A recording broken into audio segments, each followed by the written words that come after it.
the union free list object pool. I've implemented it with Mutex locking because it's simple and well, it's easy to implement.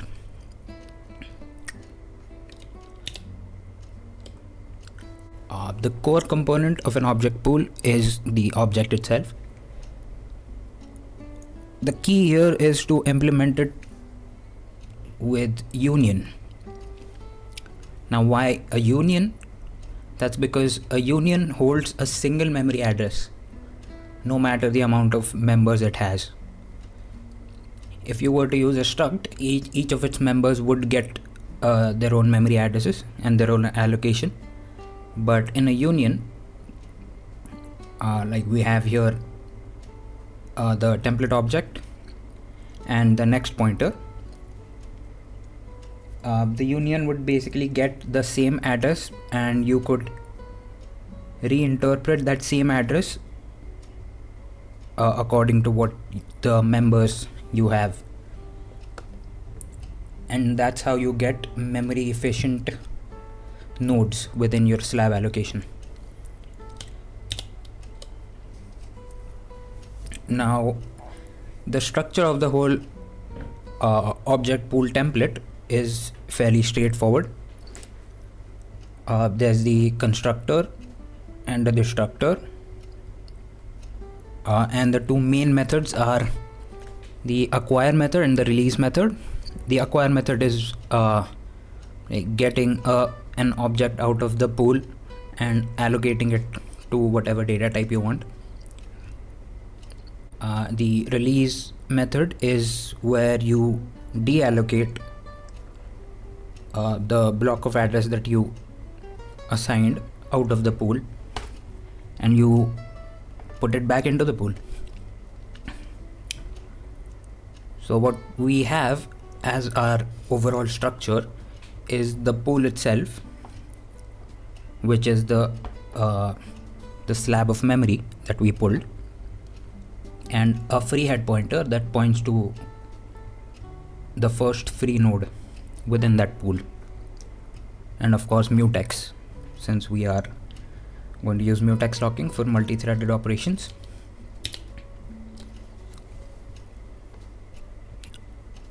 The constructor isn't too complex. The gist of it is that we are pulling a large slab of virtual memory with operator new, and we are casting it into our union node structure. And now that we have a large slab of memory, we can run a loop on it to kind of divide it up in equal sized nodes. The final node, of course, doesn't point to anything, so it gets a null pointer, but every other node is pointing to the immediate next node within the slab, and a free head points to the first node within the slab.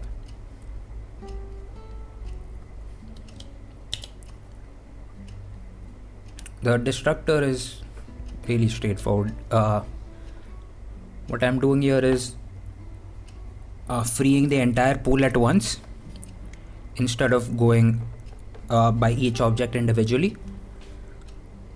It is kind of a scorched earth kind of approach, but since the whole pool is being allocated at the very beginning in the main function, this destructor only gets called when that initial allocation goes out of scope, which is when the main function itself ends. So in that scenario, it doesn't really matter if you go object by object or deallocate the entire pool at once. The only time it could cause an issue is if some external program was referencing one of the nodes within the pool.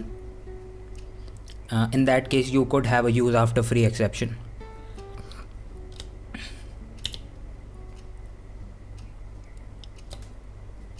The acquire method is also simple. You lock the mutex, If there's no free head, then return a null pointer. Otherwise, you get the current free head.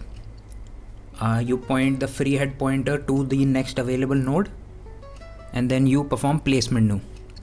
So before, when we divided up the slab, we weren't actually defining objects. It was just hex addresses.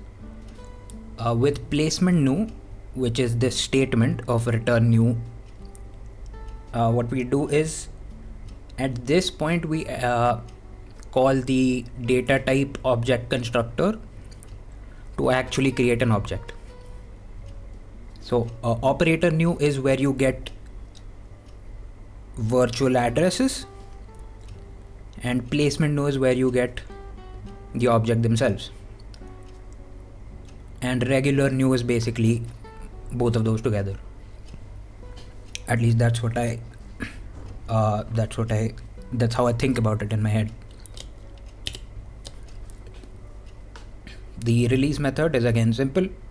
You lock mutex again, destroy the data type object that you created before. Now you have your in terms of bits, you simply have the node that you had before, but since it is in its object form, you reinterpret it as a pointer. Simple. And then you prepend it to the pool again by pointing your node to the free head and then assigning free head to the node. So that's how it works. You're essentially pulling nodes out from the beginning of the pool, and then you're prepending them again when you release.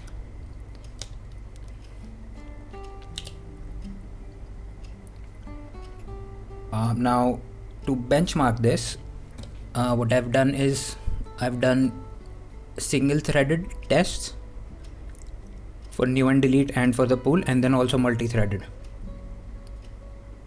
What I'm doing is I'm running a loop and I'm calculating how long it takes for each of those to finish that loop. Since I know memory wise this object pool allocation is going to be it's going to carry less of an overhead compared to new and delete, so instead I'm going for I guess performance.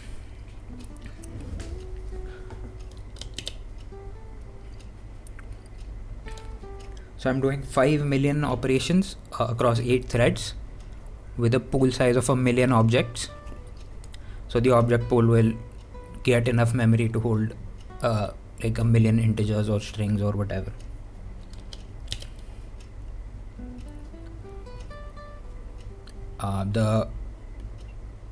The test object I'm using, it's really simple actually. It's just integers and doubles. But I think this, since I'm compiling with optimization, I think the compiler might be simplifying it to just a simple integer. So this doesn't make much of an impact. I think so.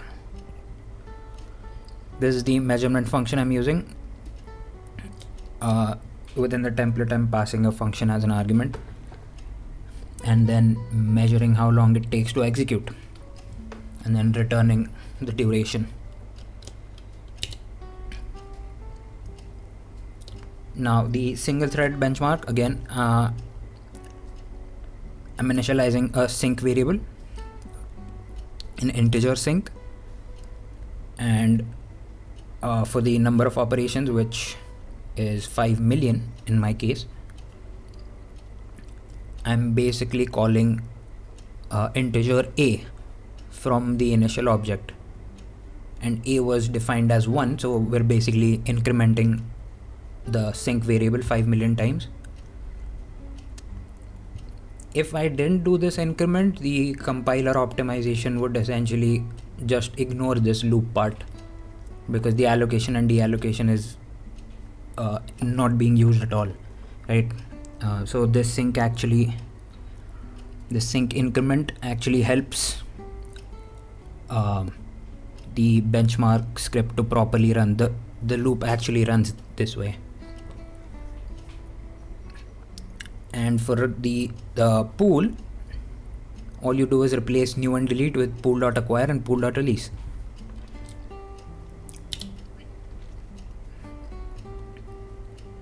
For the multi-threaded benchmarks, I'm preparing a thread pool in a vector, and then I'm doing the same sync increment operation within thread in place.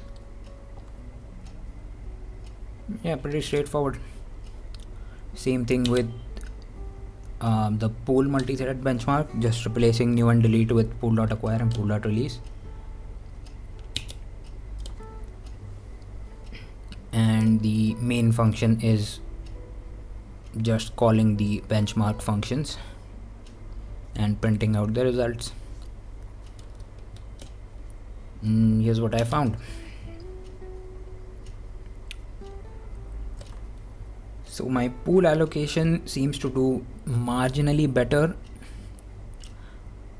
or maybe about the same as new and delete in a single threaded context.